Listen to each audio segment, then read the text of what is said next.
About a year ago, we put these Kemimoto mirrors on the Can-Am, and they worked great until one finally broke. Don't fault the mirror.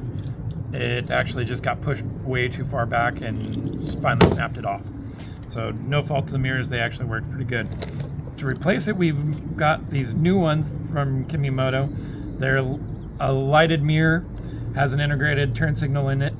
It's an aluminum housing, has a thin clamp, so it should work pretty good behind like the hard coat windshield. Came with a wiring harness. Megan liked the looks of these ones the best, so that's what's going on the Can-Am. We also got this X-Bright mirror, aluminum housing, a lighted mirror, and it came with a wiring harness as well. And we're going to put this on Kristen's Polaris and do a comparison on which ones seem to work better, both in, as a mirror and also for lighting on the trail at night. We've got this clamp popped out for the windshield, and since this mount's only about 1/8 of an inch thick, I'm going to try tucking it back behind here and see if I can't get this to work without having to notch my windshield. That's kind of the whole point of buying these ones, because they had that thin clamp to it, and hopefully it'll work.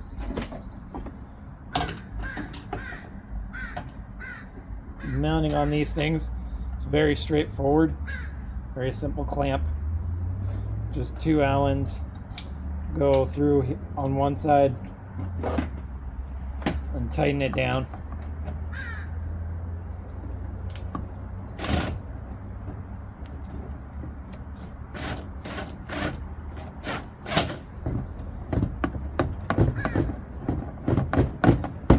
If it wouldn't fight with me, it would be really simple. Okay, and that's on. I've got the driver's side mirror installed now, and when I was putting these in, to make them the same, I measured from this clamp on the windshield up to the clamp on the mirror, set that at 1 inch and 3/16, and then to make sure the rotation of the clamp on the tube is kind of the same, I measured from this point here down to the plastic and set that at 2 1/4. The mirrors seem to have pretty good visibility off of them, and now that they're both mounted on there, it looks pretty good. They look nice on this thing. I've got the wiring now pretty much all done. Put the switch for turning the lights on and off over there, the turn signal switch over here next to the ignition and override switch, and all of the wiring is tucked under the dash. And then the power I've got ran down here underneath, and it goes into the center console underneath the stereo. And then in order to get to that area underneath the center console where power is, you got to remove the passenger seat, and then this panel is the easiest way to kind of get to it. And you just pull this panel off, like pull on it. There's some pieces down there that are in slots. Just pull on that guy, pull it out, move it out of your way, and then you're looking right at where the wires from the battery come from to power the ignition switch and everything. So this is constant ground right from the battery. This is positive right from the battery. And this is your positive that's only hot when the ignition switch is on. And so I only want these to work when the ignition switch is on, so I connect it to that.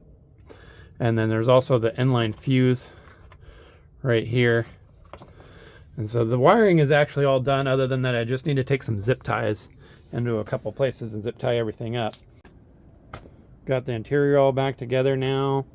The passenger seat, if you've never taken one of these out before, there's 2 bolts right here in the front. They're a 13 millimeter. Take those out. Undo the harness right here at this buckle. You'll feed it back up through there. And then in the back, there are 2 nuts that are 18 millimeter there and there. And take those out. The seat will come right out. It's really easy.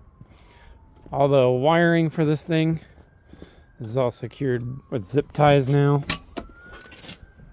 And I've got it set so that it only got power while the ignition switch is on. Here's the turn signal. Come over here so you can see a little better. So that actually blinks at you so you know which turn signal's on. And there's that light. Switch to the right side.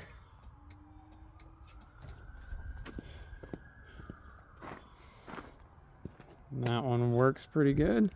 They're pretty bright, so easily visible. Turn those off. Turn the lights on.